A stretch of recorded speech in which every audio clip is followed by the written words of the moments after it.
अस्सलाम वालेकुम everyone, hope you all are good. So in the last video हमने बात की थी अबाउट द कॉर्टिकल हार्मोन्स। इस वीडियो में हम बात करेंगे अबाउट एड्रीनल मेड्यूलरी हार्मोन्स। अभी इस वीडियो में मैं आपको एक फ्लो चार्ट बना के दिखाऊंगी जिसके थ्रू आपको मेड्यूलरी हार्मोन समझ आ जाएंगे और कभी भी नहीं भूलेंगे। So we will revise something about the adrenal glands.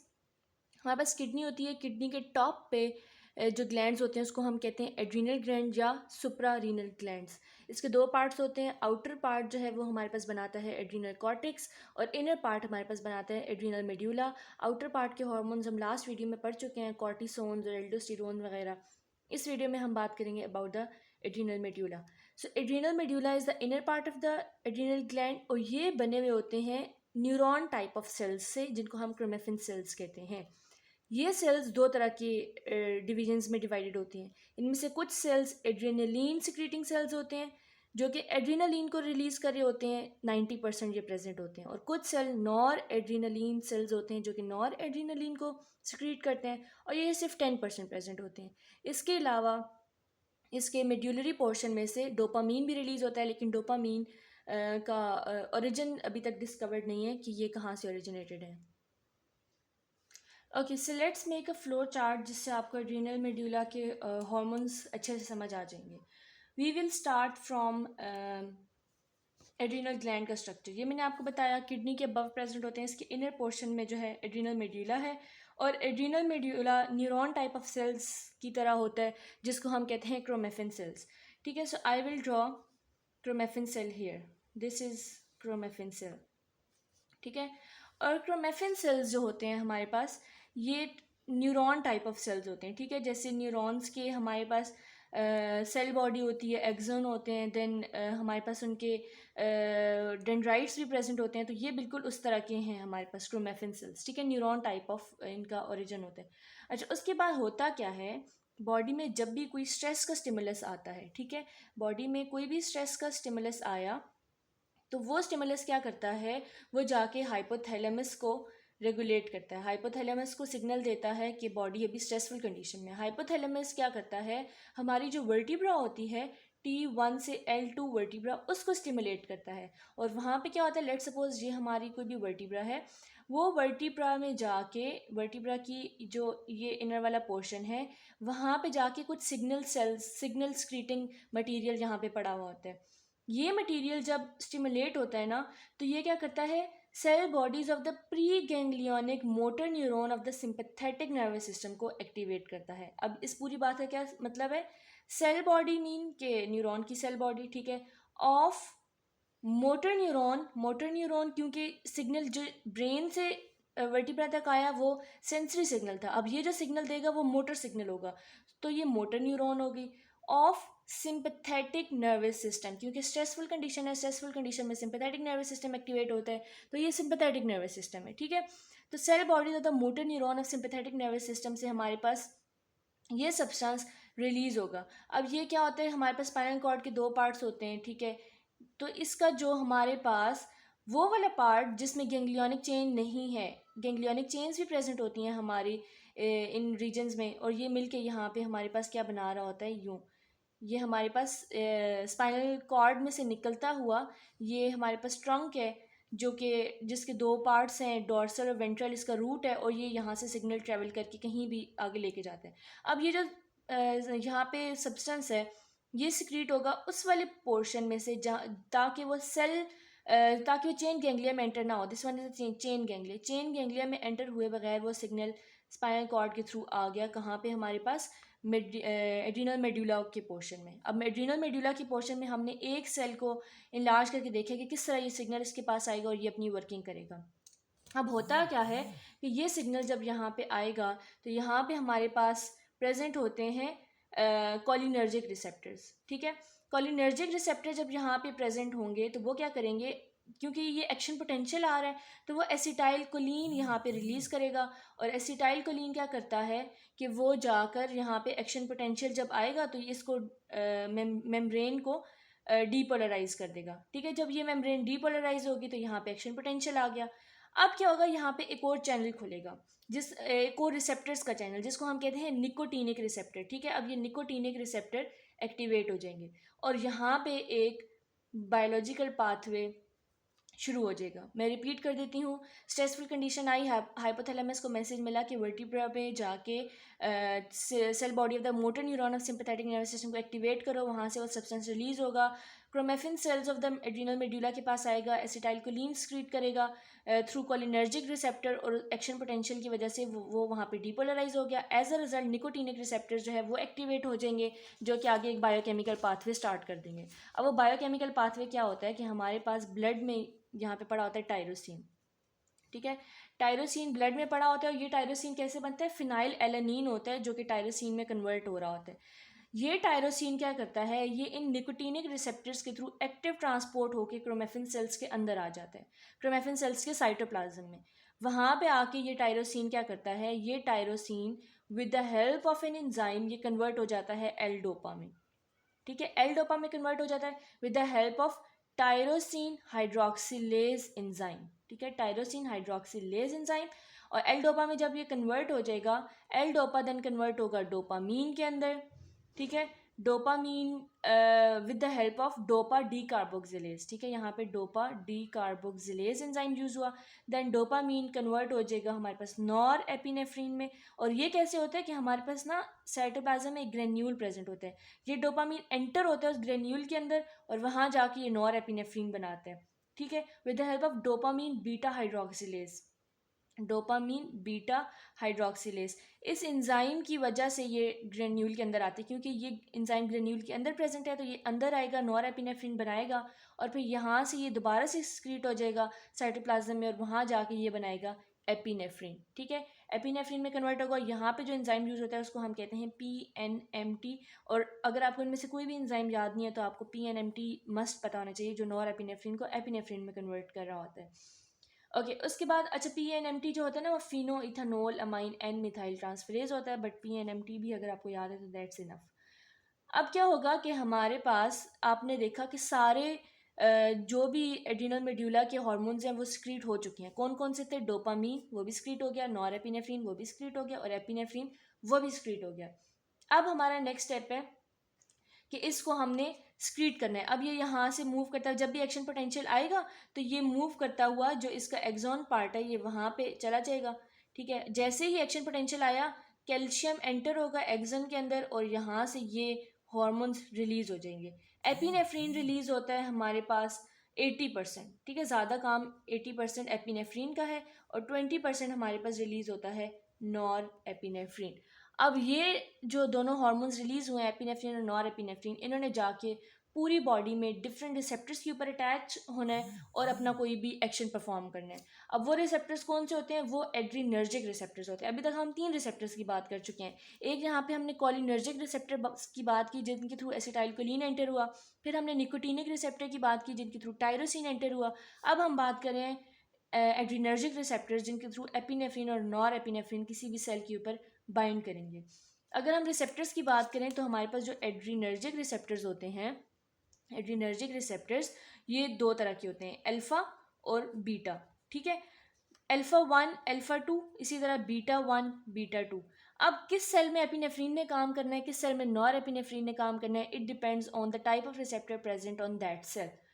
अगर तो हमारे पास जैसे जो नॉर एपिनेफ्रीन है ना वो सिर्फ अल्फा के ऊपर काम करती है। नॉर एपिनेफ्रीन उन रिसेप्टर्स के ऊपर काम करती है जहाँ पे अल्फा एड्रीनर्जिक रिसेप्टर प्रेजेंट है, लेकिन एपिनेफ्रीन जो है वो दोनों पे कर सकती है, ठीक है। अगर किसी सेल के ऊपर बीटा रिसेप्टर्स हैं, अल्फा है, कुछ भी है, तो एपिनेफ्रीन उस पर काम करेगा, लेकिन किसी सेल के ऊपर अगर बीटा है तो नॉर एपिनेफ्रीन काम नहीं करेगा, वहाँ सिर्फ एपिनेफ्रीन काम करेगा।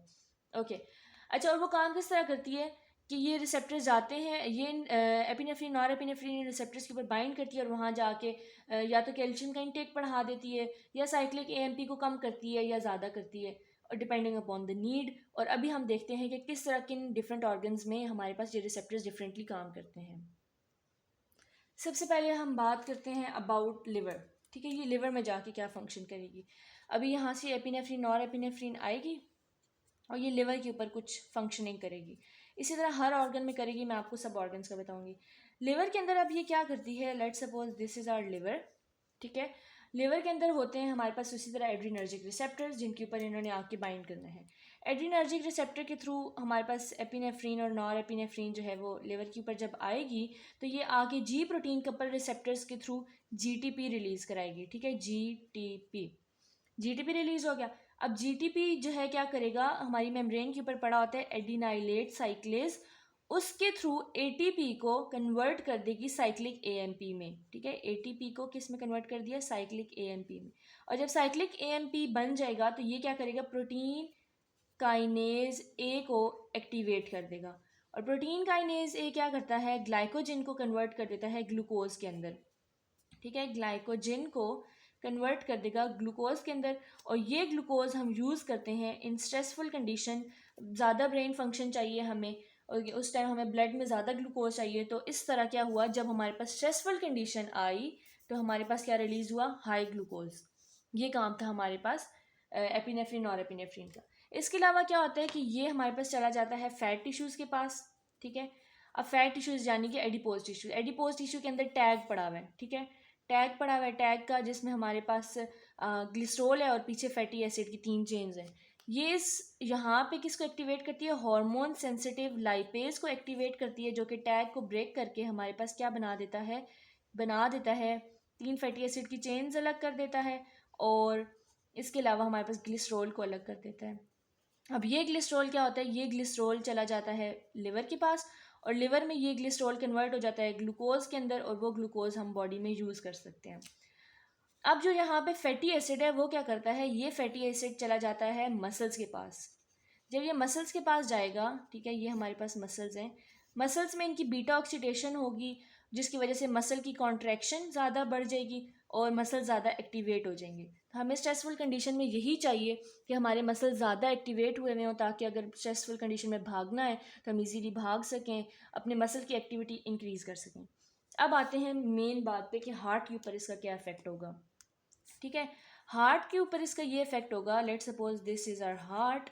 हार्ट के ऊपर हमारे पास बीटा एड्रीनर्जिक रिसेप्टर प्रेजेंट होते हैं एसए नोड के ऊपर, ठीक है।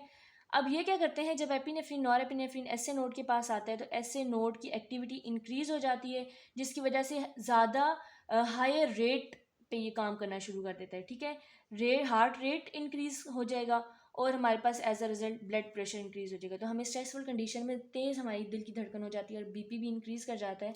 उसकी वजह भी यही एपिनेफ्रिन और एपिनेफ्रिन होते हैं। सेकेंडली ये क्या करते हैं कि हार्ट पे आके हमारे पास यहाँ पे contractile cells of the heart को एक्टिवेट कर देते हैं और जब कॉन्ट्रेक्टाइल सेल्स एक्टिवेट हो जाएंगे तो कार्डियक जो ज़्यादा पोटेंशियल के साथ हार्ट बीट करेगा और कार्डियक आउटपुट भी इंक्रीज़ हो जाएगा, जिसकी वजह से हम स्ट्रेसफुल कंडीशन को हैंडल कर सकते हैं। अब बात आ जाती है ब्लड वेसल। हमने देखा एपिनेफ्रिन और एपिनेफ्रिन का effect on liver, effect on fat cells, effect on muscles, effect on heart. अब हम बात करेंगे its effect on the blood vessels. अब ब्लड वेसल्स दो तरह के इनके इफेक्ट होते हैं ब्लड वेसल्स के ऊपर। कहीं जाके ये वेजो कंस्ट्रिक्शन कराती हैं और कहीं जाके ये वेजो डायलेशन कराती हैं। अब आप अपनी कॉमन सेंस से ये बात समझें कि हमारे पास जब स्ट्रेसफुल कंडीशन होती है तो हमें किन ऑर्गन्स को ज़्यादा हमें पावरफुल चाहिए। हार्ट हमें चाहिए इंक्रीज एक्टिविटी, ब्रेन हमें चाहिए इंक्रीज एक्टिविटी और मसल्स हमें चाहिए कि हम तेज़ी से भाग सकें। तो जिन ऑर्गन्स की हमें एक्टिविटी इन्हेंस करानी है वहाँ पे ब्लड वेसल्स की वेजो कंस्ट्रिक्शन हो जाएगी, वहाँ पे एपिनेफ्रिन और एपिनेफ्रिन जाके हमारे पास वेसल्स को कंस्ट्रिक्ट करा देंगे ताकि ज़्यादा ब्लड प्रेशर हो और ज़्यादा जो है ना वहाँ पे उस ऑर्गन की एक्टिविटी बढ़ जाए। लेकिन वो ऑर्गन्स जिनकी हमें उस टाइम पे ज़रूरत नहीं है, फॉर एग्जांपल हमें अभी डाइजेशन नहीं करनी स्ट्रेसफुल कंडीशन में, हमें स्ट्रेसफुल कंडीशन में अभी यूरिन प्रोडक्शन नहीं करनी, हमें उन ऑर्गन्स की उस तरह की अभी ज़रूरत नहीं है। इस वजह से क्या होता है कि वेज़ोडाइलेशन हो जाती है जीआई ट्रैक की, वेज़ोडाइलेशन हो जाती है किडनी की, ताकि थोड़े टाइम के लिए डाइजेशन और ये वाले फंक्शंस हमारे स्टॉप हो जाएं, बेशक तो हमें कोई प्रॉब्लम नहीं होगा। तो ये हमारे पास होता है ब्लड वेसल्स का फिनोमेना। उसके अलावा हमारे पास जो रिस्पिरेशन है, रिस्पिरेटरी रेट भी इंक्रीज़ हो जाता है, ब्रोंकोडाइलेशन होती है उसकी वजह से। अभी हमने देख लिया एपिनेफ्रिन और नॉर एपिनेफ्रिन का इफेक्ट। अब आता है हमारे पास डोपामीन का इफेक्ट, क्योंकि हमने बोला था डोपामीन भी रिलीज़ होता है एड्रीनल मेड्यूला में से। तो डोपामीन दो जगह से रिलीज़ होता है, एक तो एड्रीनल मेड्यूला में से, एक हमारे पास रिलीज़ होता है ये डोपामिनर्जिक न्यूरॉन्स होती हैं, ठीक है, डोपामिनर्जिक न्यूरॉन्स ब्रेन के अंदर, वहाँ से डोपामीन रिलीज होता है। और इसका भी सेम काम है जो कि एपिनेफ्रिन और एपिनेफ्रिन का काम है, यानी कि ये हार्ट रेट को इंक्रीज़ करेगा, वेजो कंस्ट्रिक्शन कराएगा और हमारे पास सिस्टोलिक ब्लड प्रेशर को भी इंक्रीज़ करेगा। अच्छा, अब ये जितने भी तीनों हमने हॉर्मोन्स पढ़े हैं, एपिनेफ्रिन पढ़ा है, नॉर एपिनेफ्रिन पढ़ा है, डोपामीन पढ़ा है, इन तीनों को मिला के ना हम कैटिकोलामाइंस भी कहते हैं, ठीक है, कैटिकोलामाइंस। और वो इसलिए कहते हैं क्योंकि ये अमाइनो एसिड से मिलकर बने हुए होते हैं, इसलिए इसको हम कैटिकोलामाइन भी कह देते हैं। अब हम बात करते हैं, हमने क्या क्या बात कर ली, हमने तीनों हार्मोन्स बताया कि कैसे सिक्रीट होते हैं, सिंथेसिस कैसे होती है, स्क्रीट कैसे होते हैं, और फिर हमारे पास डिफरेंट ऑर्गन्स पे जाके इनका क्या फंक्शन होता है। अब हम बात करने वाले हैं कि अब इन्होंने अपना काम कर लिया, अब इनको डिग्रेड कैसे करेंगे। काम इनका ख़त्म हो गया, अब इन्होंने डिग्रेड होना है। तो डिग्रेड ये इस तरह होते हैं, दो तरीके होते हैं इनके डिग्रेडेशन के।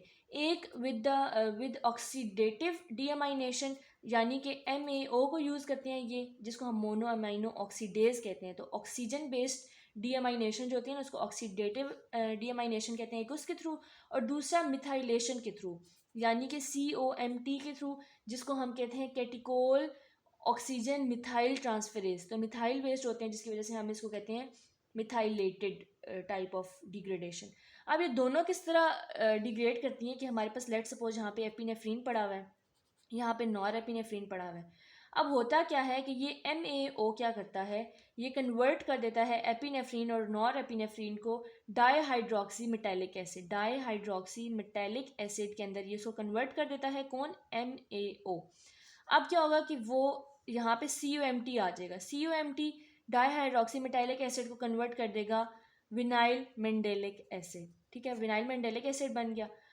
और उसके बाद क्या होता है, एक तरीका तो ये है, दूसरा तरीका ये है कि नॉर एपिनेफ्रीन के ऊपर COMT डायरेक्टली काम करे और उसको नॉर मेटानेफ्रीन में कन्वर्ट कर दे, और नॉर मेटानेफ्रीन जो है उसके ऊपर दोबारा MAO काम करती है और उसको विनाइल मेंडेलिक एसिड में कन्वर्ट कर देती है। दूसरा तरीका ये है, ठीक है। नॉर एपिनेफ्रीन एक तो इस साइकिल से ब्रेक होता है, एक इस साइकिल से ब्रेक होता है। अब एपिनेफ्रीन एक इस साइकिल से ब्रेक होता है और एक और इसका साइकिल है, जिसमें क्या होता है कि COMT इसको ब्रेक करता है मेटानेफ्रीन में। यहाँ नॉर मेटानेफ्रीन था, यहाँ मेटानेफ्रीन, और नॉर मेटानेफ्रीन मेटानेफ्रीन के ऊपर दोबारा MAO काम करता है और उसको कन्वर्ट कर देता है vinyl mandelic acid. At the end क्या होता है, विनाइल मेंडेलिक एसिड को यूरिन में एक्सक्रीट कर दिया जाता है, ठीक है। अब ये यूरिन में एक्सक्रीट हो गया।